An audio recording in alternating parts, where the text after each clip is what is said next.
Before we begin, thank you very much to Dagoth TJ welcomes you, sweet Naravar, to this place where toy reviews are made, for joining the Patreon campaign. I had to look that up to see what that was a reference of, just to make sure I wasn't doing anything that would break TOS, because I don't know what you people would put. I don't know, I have to watch out sometimes. It's just Elder Scrolls references. But thank you for letting me be cheesy and hammy and choose some scenery before we begin today's video. Thank you very much. Quick little announcement on the side here.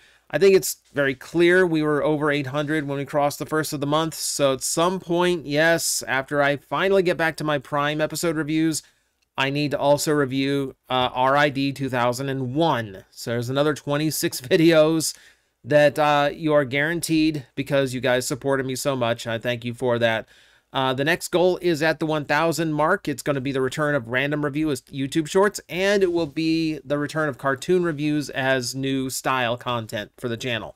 So, hoping that does well. Hoping you guys want that, because I'd love to do those numbers, so I don't have to get a third job.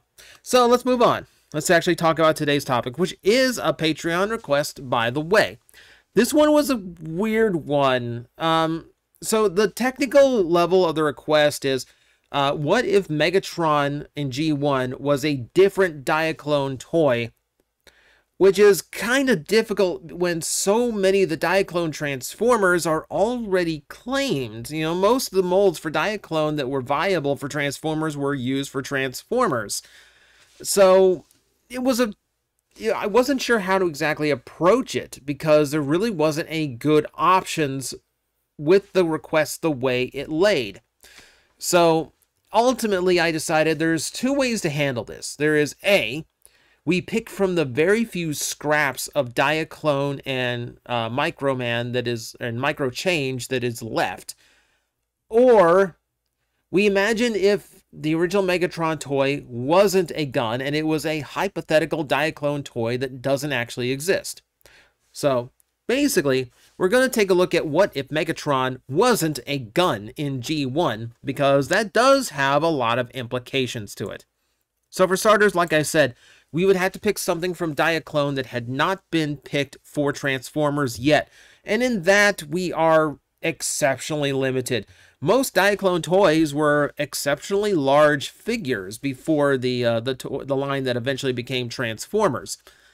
They were large spaceship vehicles that turned into robots, or they were multiple spaceship vehicles that combined into a robot. And it was far more Sentai in how it was designed, and far closer to that in play pattern.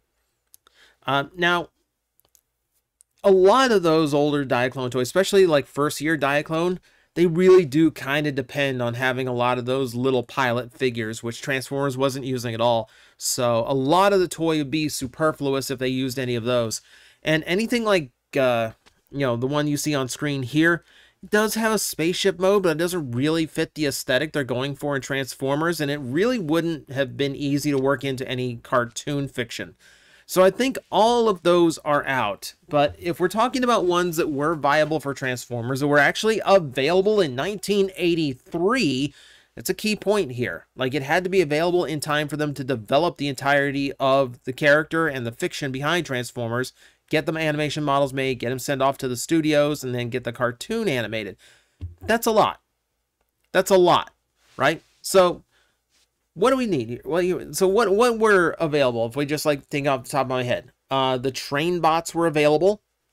They were not going to do the train bots in America. Kids in America do not care about trains the way kids in Japan care about trains. So that's just a cultural difference. That's why train bots never came out here in G1. You had what? Jump starters that eventually came out, but they are earlier Diaclones, so technically they were available, but you're never going to make the Diaclone jump starters villains of anything. So that is not really viable. I mean, it really is very, very little. It's very little that is left. You're talking about like making Soundwave the leader of the Decepticons, which, you know, the symbol's based on his head. That almost makes sense. But there's only one option for like there's only a couple options for like completely unused toys in Micro Change, Micro Man, Diaclone, that whole range that maybe would have worked. One of them was an unreleased triple changer. This is actually a neat little figure. It was the Diaclone triple changer that never made it to America. And you can kind of see why. Like, it doesn't look as solid or as clean as, you know, the likes of Astro Train and Blitzwing. Also, Mask, you know, when they did the triple changers, Mask was a thing. So having another blue jet that turned into a helicopter might have caused a little bit of legal issue. Either way, it is super bizarre that a fully working, transforming triple changer toy was done in Diaclone that never made it to America. Never made it to Transformers at all. It's just kind of weird. It's like a lost cousin of the entire toy line. That said, I believe it was a 1984 release. One of the very last Diaclone toys that came out before the whole line was scrapped in favor of Transformers. So this one probably was not available. I just like talking about it because it's a neat toy. The only other ones that would have been available would have ironically been the other Gunformers. So one of them, Browning, eventually did come out during Master Force, so they made use of that one. And then it came down to the two that were almost Megatron. So we got the Walther P-38. That was the one that eventually was chosen, of course. But then we had this one, which was the Magnum Robo. This one, I will admit, they picked correct. Because, you know, like, as much as, like, a Magnum's, like that's kind of like a classic American gun, it is, not nearly as good looking, I think, as the Megatron we got. So I think they made the right choice here. But let's imagine, just for a second, what the implications would have been if they had chosen this version of the toy rather than the Walther P-38. So, for starters, you've got, obviously, a drastically different color scheme, primarily black with brown accent rather than, you know, gray with black and red accent. So you got a completely different vibe. It's still a villain's color scheme, right? Like, it's still the color scheme you would expect out of a bad guy. But that does change a lot of implications going forward. It does mean that any of those Dark Shadow, Nemesis, etc. repaints that we got over the years from Megatron, all of that would have been standard. Our animated Megatron may have very well looked like this one on screen right now. Now, that's just, you know, that's a minor difference thing, but it would have been widespread. You know, imagine that going across every Megatron toy where it was black and brown was the primary color scheme rather than, you know, the traditional grays. So, you know, even to the movie line, you know, imagine all the movie Megatrons done up in much darker shades, you know, closer to how he looked in The Last Knight, actually. That would have been the norm. And it's an unusual thing to think about, but that is just coloration difference that just kind of affects Megatron. The irony here is that this would have had more sweeping repercussions than you might have realized. So, for instance, let's take the case of Skywarp. Now, I love Skywarp. Black and purple is an iconic colored combination for a Decepticon. You know, and I think of all the original Seekers, I think he looks the coolest just based on color scheme alone. That said, unlike Starscream and Thundercracker, there is no such thing as a Diaclone Skywarp. It is a color scheme entirely invented for the Transformers line.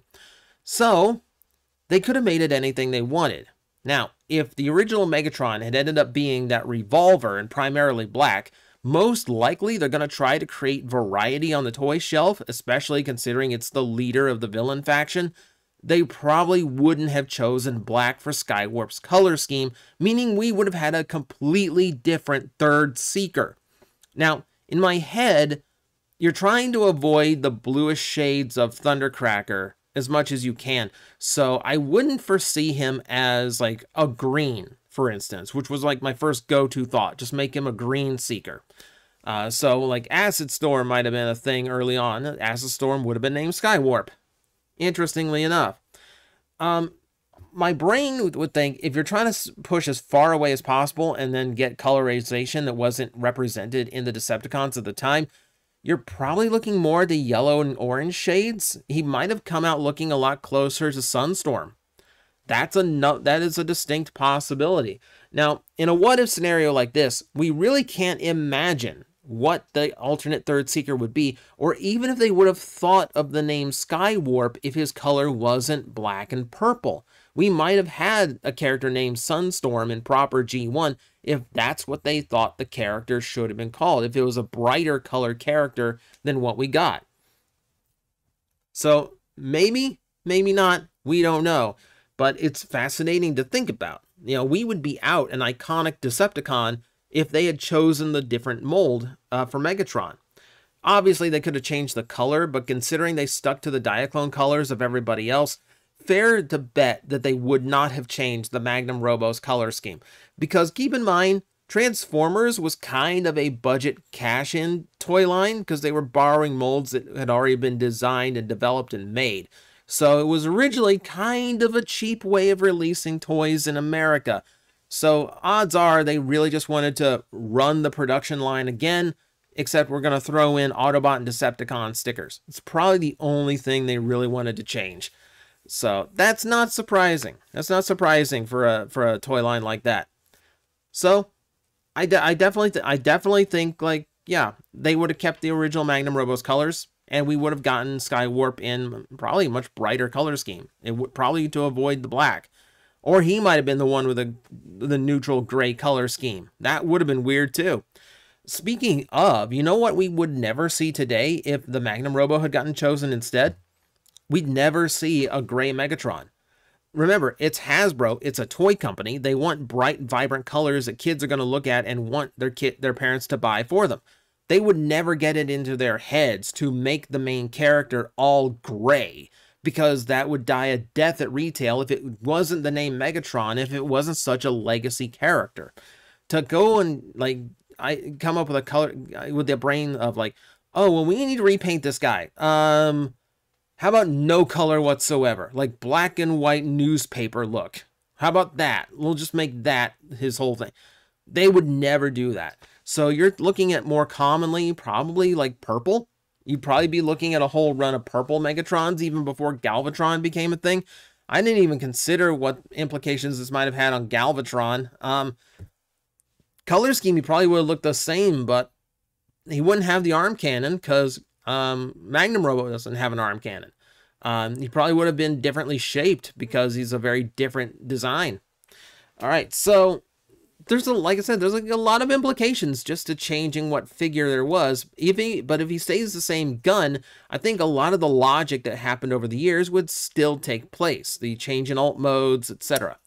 So speaking of that, let's do that. Let's change the alt mode. Let's take this concept in the opposite direction. What if there was a Diaclone toy that was just a straight up tank? You know, what if that was the direction they went in, and they had that available to make into Megatron in 1984? So if that happens, first off, a lot of the things in the fiction actually do change.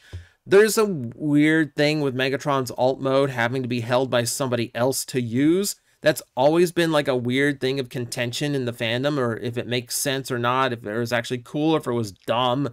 But there are implications beyond just like letting Starscream handle his leader while wanting to actively betray his leader. For instance, there were 3 occasions where Optimus Prime actually worked together with Megatron and wielded him in gun mode. They're actually pretty classic moments because they're always up against some kind of threat that is bigger than either of them, and Megatron is willing to work with Optimus for the sake of self-preservation. And it does create some pretty iconic scenery, seeing the two leaders of the factions working together. It's also 3 of the rare times you actually see Megatron in his alt mode, ironically being handled by Optimus. So these scenes do not happen at all. And some episodes would be completely different altogether. Keep in mind, the episode roll for it, the whole solution, the reason the Autobots won that episode was because Megatron was specifically a gun that could be altered to fire and turn on the other Decepticons. That doesn't happen if he's autonomous. So there's whole stories that would be different just because his alt mode was different. We wouldn't have been blessed with Generation 2 Megatron. We probably, just like a lot in G1, we would have gotten a reissue or in G2 of the Megatron toy, Probably extra accessories, a little bit of tweaking to the color scheme to look a little bit different, but just like Optimus, Bumblebee, and Starscream, I think it would stay very close to the original because they wanted to keep the iconography of the character intact. So it'd still be a gray tank, but it would definitely have some kind of 90s flourish to it. You know, probably a soundbox attachment like Optimus got. And G2 Megatron in that gloriously odd green and purple camo would not exist, which also means Megastorm in Beast Wars 2 also probably wouldn't have existed. So that creates an entire other like scenario there, right? Likely Megatron would have gotten redesigned just like Optimus Prime did, and that would have been Megastorm, like a modernized version of his original tank body.